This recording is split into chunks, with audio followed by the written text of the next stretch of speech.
एक बहुत ही नेक दिल धनवान जमींदार था। उनके पास दो बड़े बड़े खेत थे, लेकिन उसके उम्र होने के कारण वह उन खेतों की देखभाल ठीक तरह से नहीं कर पा रहे थे। उसके घर में 3 जवान लड़के काम करते थे। एक दिन उसने सोचा कि मैं तो ठीक से इन खेतों का देखभाल नहीं कर पा रहा हूँ, तो इन 2 खेतों में मैं एक खेत को इन 3 लड़कों में एक को देना चाहता हूँ।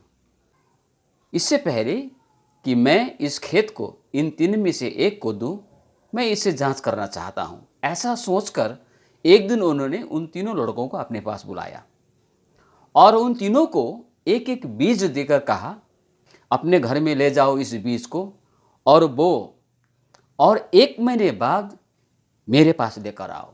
जिसका बीज का पौधा अच्छा होगा उसे मैं मेरा एक खेत का मालिक बना दूंगा।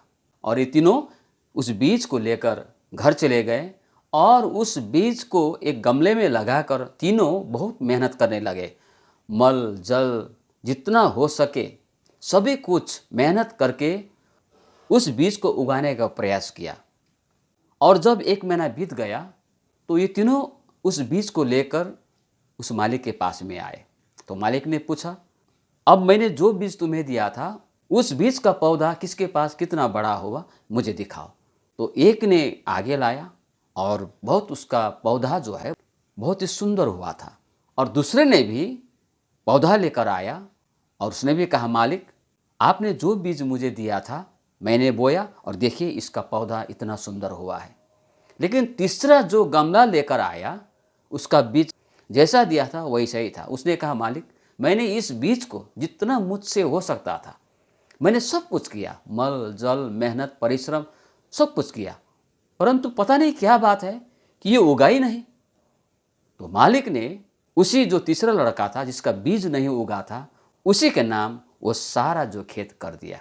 अब यहाँ पर समझने वाली बात है कि मालिक ने उस खेत को उन दोनों में से एक को क्यों नहीं दिया, क्योंकि दोनों का तो अच्छा पौधा हुआ था। इसका उत्तर है, वास्तव में मालिक ने उन तीनों को जो बीज दिया था वो बीज नकली था। और उस नकली बीज को लेकर जब तीनों ने बोया, ये लोग देख रहे हैं 1 दिन 2 दिन 4 दिन सप्ताह दिन बीत जाने पर भी जब ये बीज निकल नहीं रहा है तो बाजार से उसी के समान देखने वाले बीज लेकर उस बीज को बो दिया और उससे वो पौधा उगाया। तो मालिक ने उसको बताया, वास्तव में तुम्हारे मन में लालच आ गया, तुम ईमानदार नहीं ठहरे, क्योंकि जो बीज मैंने दिया था वो बीज तो नकली था, तो उगेगा कैसे? तुम लोगों ने चालाकी किया, तुम लोग लालच में आए और बाजार जाकर उसी के समान दिखने वाले बीज को लेकर आए और उसे बोया और मेरे सामने आज तो इस पौधा को लेकर आया। तीसरा व्यक्ति जो है ईमानदार है, न तो इनके मन में कोई लालच है न तो इन्होंने मुझे धोखा देने का प्रयास किया, इसलिए ये खेत का मालिक आज से यह है, ये खेत मैं इसके नाम कर दे रहा हूँ। पवित्र बाइबल में प्रभु यीशु ने लूका सुसमाचार 12:15 में इस प्रकार से कहा है, सभी प्रकार के लोभ लालच से खुद को बचा के रखो, क्योंकि किसी का जीवन संपत्ति की बहुतायत से नहीं होता है। नीति वचन 1:19 में लिखा हुआ है, जो व्यक्ति लोभ लालच से भरा हुआ है उसका जिंदगी उसी के द्वारा नाश होगा। इसीलिए प्रिय मित्रों, किसी भी वस्तुओं की, किसी भी चीज़ों की, संसार में किसी भी ओहदा, किसी भी पद या कोई भी धन संपत्ति कमाने के लिए या कुछ भी प्राप्त करने के लिए उसके लोभ लालच में आकर कभी भी किसी को धोखा देने का प्रयास न करें। लोभ लालच से हमको परे रहना है।